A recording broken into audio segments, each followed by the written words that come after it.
Thank you, Sarmaya, for inviting me to participate. I'm truly honored.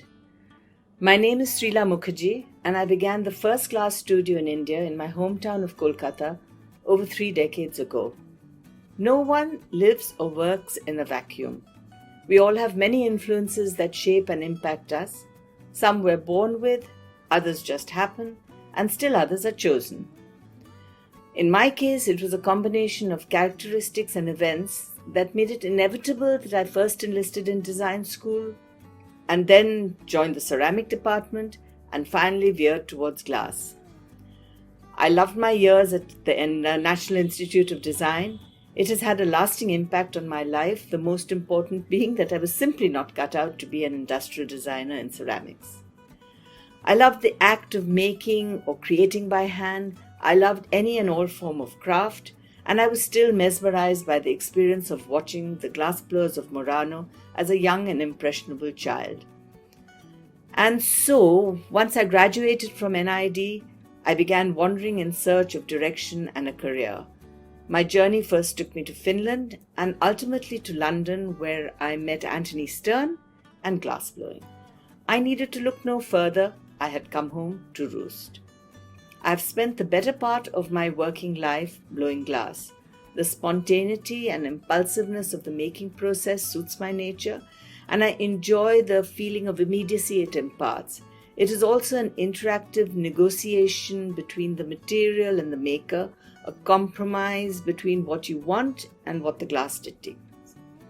My personal approach to making is purely organic. I occasionally start with a very basic sketch, but I tend to think in 3D, and so more often than not, I draw directly with the glass and in essence allow the ideas to flow as I blow.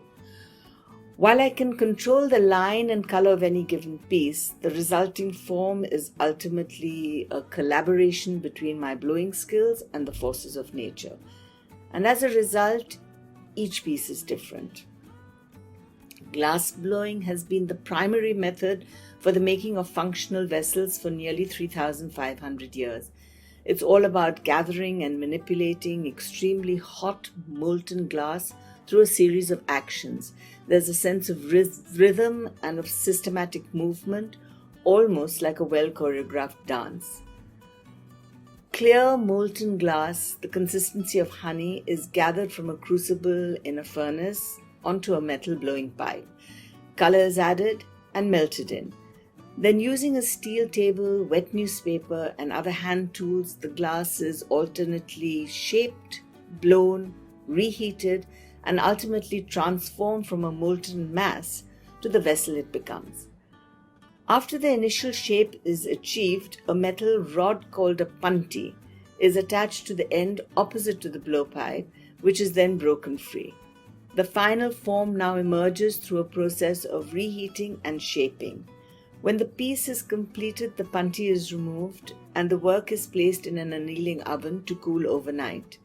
Once cool, the piece can, if so desired, be decorated through various techniques like cutting, acid etching, sandblasting. Lastly, the base is ground, polished, and signed. The vessel form is my passion and obsession. It is the epitome of beauty while still maintaining its utilitarian nature.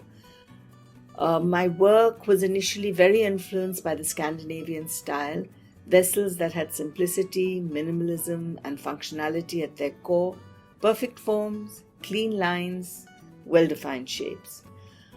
However, over the years, and with various other influences as well as the surrounding environment, my style began transforming and evolving.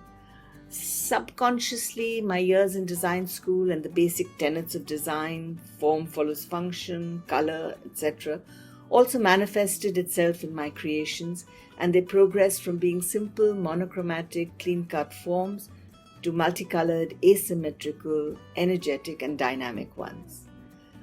The very nature of glass is a series of contradictions. Liquid when hot, solid when cold, fragile yet strong, clear or opaque. It is this paradox that makes working with glass truly unique. To quote Daphne du Maurier, "A glassblower, remember, breathes life into a vessel, giving it shape and form and sometimes beauty. But He can, with that same breath, shatter and destroy it. Thank you.